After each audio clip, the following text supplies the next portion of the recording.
Pixel 7 আমি প্রায় 2 মাস ধরে ব্যবহার করছি। এই 2 মাসে ফোনটি আমাকে যেমন অনেক জায়গায় মুগ্ধ করেছে, তেমনই কিছু জায়গায় হতাশও করেছে।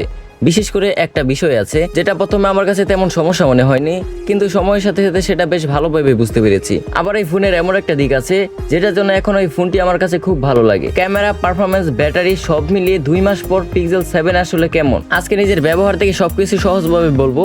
আর শেষে একটা সবচেয়ে গুরুত্বপূর্ণ কথা বলবো, এখনো কি পিক্সেল 7 কেনা উচিত নাকি অন্য ফোন দেখা ভালো। চলুন শুরু করা যাক। প্রথমে বলি ফোনটার প্রতিদিন ব্যবহার করার অভিজ্ঞতা।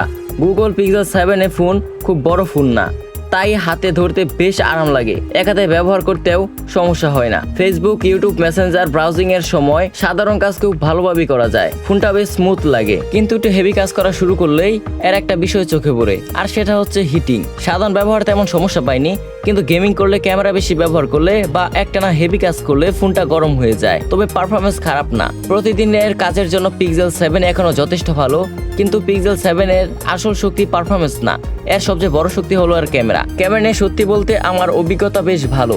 দিনের আলোতে ছবি খুব সুন্দর আসে, পোর্ট্রেট ছবিও ভালো, আর ছবির কালার এবং স্কিন টোন অনেক সময় বেশ ন্যাচারাল দেখায়। আর আপনারা এখন যে ছবিগুলো দেখছেন এগুলো সব আমার নিজের পিক্সেল 7 ফোন দিয়ে তুলেছি। এবার আসি এই ফোনের ভিডিওগ্রাফিতে। আপনারা যদি কন্টেন্ট ক্রিয়েশন করতে চান তাহলে চোখ বন্ধ করে এখনো এই ফোনটি সাজেস্ট করা যায়, কারণ এই ফোনের প্রত্যেকটা লেন্স দিয়ে আপনারা 4K ভিডিও করতে পারবেন, যা এই সময় দাঁড়িয়েও নামি দামি ফ্ল্যাগশিপ ফোনের সাথে এর ভিডিও টক্কর দিতে পারে। তাই চোখ বন্ধ করে আপনারা এটা কিনতে পারেন। আপনারা যদি এই ফোনের ক্যামেরা বা ভিডিওগ্রাফি সম্বন্ধে আরো বিস্তারিত জানতে চান তাহলে আজকে কমেন্ট করতে পারেন। আপনি কমেন্ট করলে ঠিক 12 ঘন্টার মধ্যে আপনার বিষয়টি নিয়ে ভিডিও নিয়ে আসবো। এবার আসি এর ব্যাটারিতে। 2 মাস ব্যবহার করে আমার কাছে ব্যাটারি মোটামুটি ভালোই মনে হয়েছে।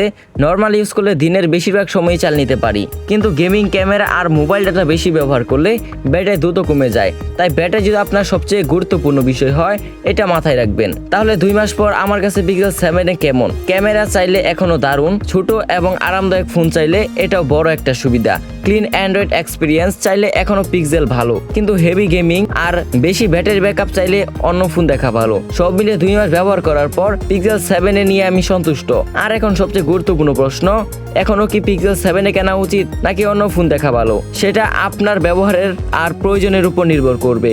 আপনার কাছে যদি পিক্সেল 7 থাকে তাহলে 2 মাস পর বা তার চেয়ে বেশি ব্যবহার করার পর আপনার অভিজ্ঞতা কেমন কমেন্টে জানাবেন। আর ভিডিওটি ভালো লাগলে একটা লাইক দিয়ে চ্যানেলটা সাবস্ক্রাইব করতে পারেন।